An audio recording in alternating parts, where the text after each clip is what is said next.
So tayo sa Bulacan ngayon, inubos na naman ng mga masigabong kliyente natin yung mga units. So papalitan natin yung mga nabentang EcoSport.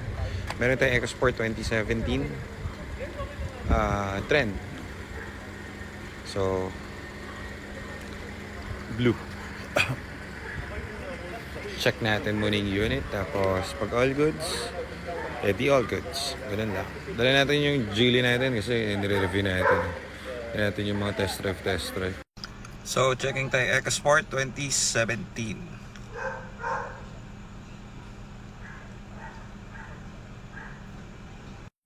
So, checking ulit tayo. Checking pa rin ang checking. Puro lang checking. Pero malamang sa malamang makakukuha natin itong 2017 kasi first own sila, sir. Kita nyo naman ang bahay, Mansiones. So, follower din natin to si sir. Tapos, gusto nyo sana ipagawa kasi lang, tinaman naman yung kotse nila. Gatambak na. Daming kotse. Sa kanila lahat yan. So, bibili yata sila ng mas modelong EcoSport. After 7 years of service na itong EcoSport nila, ngayon lang nangyari to. So, isipin nyo yun, 7 years gamit niya yung unit. Walang kaproblema. Kaso nga, syempre, 7 years, magkakaroon ng problem yan. Ang problem ngayon nitong unit is shift park. Kasi walang reverse, nawawala ng reverse, nagkakaroon. So, medyo nagagaral-gal yung shift park niya. So, yan yung... Kaya, pag dumarating sa shop yung mga yan, pinapalitan agad namin yan, no questions asked. Basta, pangit na yung shifting niyan, pinapalitan namin para hindi siya aabutan doon sa makakabili. Dilim naman dito. Friction element B, stock B, on, clutch reverse. B, stock So, engage. pag engage B, reverse yun. Pag stock A, drive yun. Abante. TCM. Ano pa? TCM, mill TCM, request. dalawa. Uy, mabigat. Friction element. B, tsaka clutch B. So shift fork B. Shift Stock fork na. B, Tapos clutch B. B. Malamang nasira yun dahil dun sa ano. Naglolo ko na yung TCM. Tapos, nag-lock na yung ano. Nadamay na yung sa transmission. Actually, sulit naman kasi 7 years naman to na ano. 7 years naman nila gamit, no? Sulit na sulit. So good. Pas yung kalog nung binibili nating EcoSport. Call a friend tayo. Pakuha tayong towing kasi mahirap ilaban yung ganito. Baka mamaya masiraan pa tayo sa Skyway or sa NLEX. Bulacan to eh. So magkakaproblema lang lalo. So call a friend. So ayan sila ni Nico, inaya dun sa loob ng ating seller. Dun daw tumawad sa loob kasi ang problem nito guys medyo severe. Durog na yung shift park. Tingin ko pati yung clutch nito nagka-problema na kasi ang tingin ko nag-cause ng problem niya TCM, tapos hindi pinapagawa yung TCM. So ngayon tinatakbo nila ng ganun. So anong nangyari dyan, tingin ko yung shift fork nagka-problem na, damay.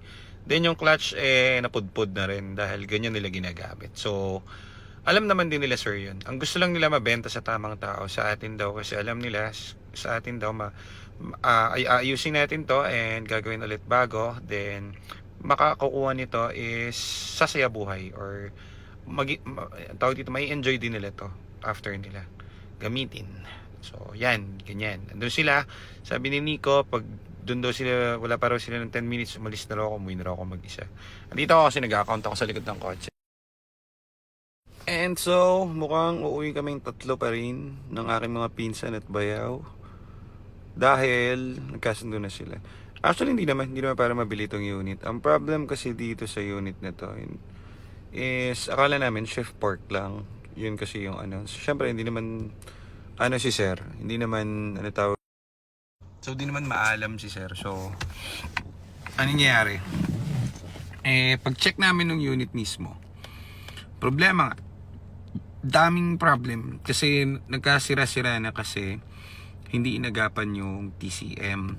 Kaya kayo guys, pag may naramdaman kayo about doon sa tranny o sa shifting, pa-check nyo na agad sa mga trusted mechanic nyo kasi magkakasala-salabat ang problem niyan, interconnected yung mga yan, mas masisira.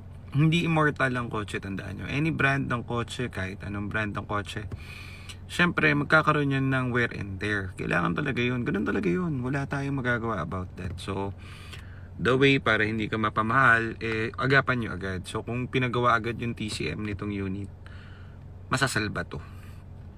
For sure.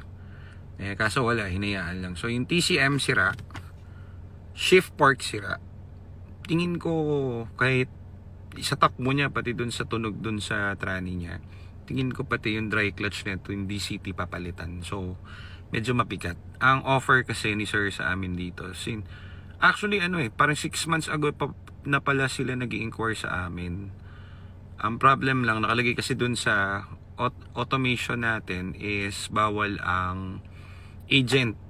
Kasi hindi naman sa dinidis natin yung mga agent.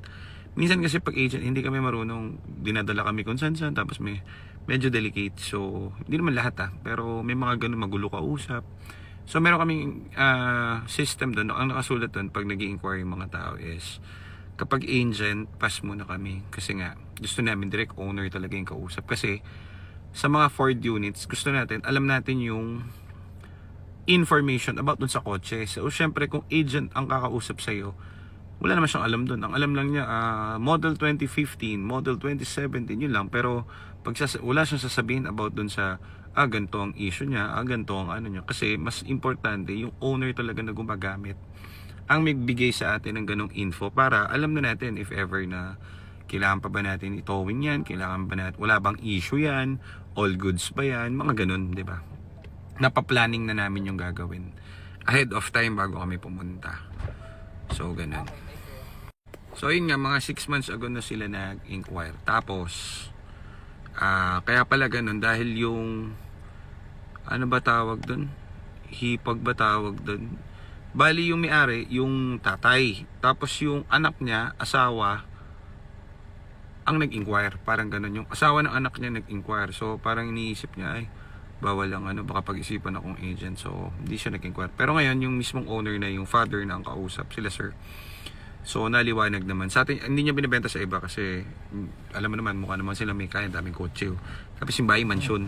So, hindi naman para sila mag-push ng magbenta ng mga unit na ganyan. Kumbaga, ayaw lang nila rin na kapag nabenta nila to, tapos sa sakit ulo nila, tatawagan sila nung bumili. So, mabuti raw nakita nila tayo. So, yun, nagkasundo naman. Ang tawad kasi nila dati parang 280, kaso lang hindi uubra kasi trend to na 2017. Ang benta namin sa trend parang mga 340, 350 sa gawa, sa maganda. Palit ng transmission, refresh ng engine, wala ka nang gagawin. So, kung 280, magkakaproblema kami kasi makakapusin yung budget kasi mahal yung clutch, yung mismong DCT clutch nito, yung dual clutch, kung kasama yon. So, expect the worst. Tapos yung TCM pa, another mahal pa yun. So, kailangan dito, medyo bumawas kaming onte. And, magto-towing pa kami ngayon. Towing neto, Bulacan, parang mga 8K to 10K, mga ganyan. So, dapat to makuha namin mga 260 lang, mga 270, mga ganyan. Para meron kaming leeway para ipagawa at ma-refresh ng maganda yung unit. Above doon sa presyong 270, I think wala, makakaproblema na kami or wala rin mapaprofit dito sa unit. Kaya ganun. So, okay naman, pumayag sila mga 270 yata, o 265 yata nagsara. So, okay na yun. Goods na yun. Yung iba kasi mga buy and sell, siguro tawag dito 150, 200. So, eto, mukhang di naman kailangan ng pera nila sir. Magagalit lang to. Baka palakulin ako sa ulo nito kapag sinabi namin yung ganun. So, hindi naman nagkakalayo dun sa offer nila. A little bit lang. So, goods pa rin. Nagkatalo lang kasi syempre, mas worse nga. Akala namin safe park lang So, lakas nung kalampag dun sa loob ng tranny. So, tingin ko mapapahama kami dun sa clutch. So, at least meron tayong pang clutch. So, ayan. Abangan nyo itong unit na to. Patapos na rin yung transaction. Pauwi na rin kami. Tapos, abangan nyo sa shop na lang. Magkakaroon tayo ng blue na trend na 2017. At nagkaigi na nga. Hindi kami binarel. Hindi kami sinaksak. Hindi kami minurder. Uuwi kami ngayon sa mga pamilya namin, mahal sa buhay, nakangiti. At tinuturuan pa kami ni sir kung paano umuwi. So ayan, na-deal na natin yung export. Dito ako sa likod kasi nag-accounting ako dito sa likod. So sila yung nagtatrabaho kasi tanga ako sa usap. Hindi ako marunong tumawad, yun ang weakness ko. Hindi marunong. So yan, dalawang yan ang tandem. So ayan. Thank you very much, sir. Salamat. Ayan, may picture pa ulit na nagaganap. May picture na naman nagaganap. Ayan, kasi yan, binili.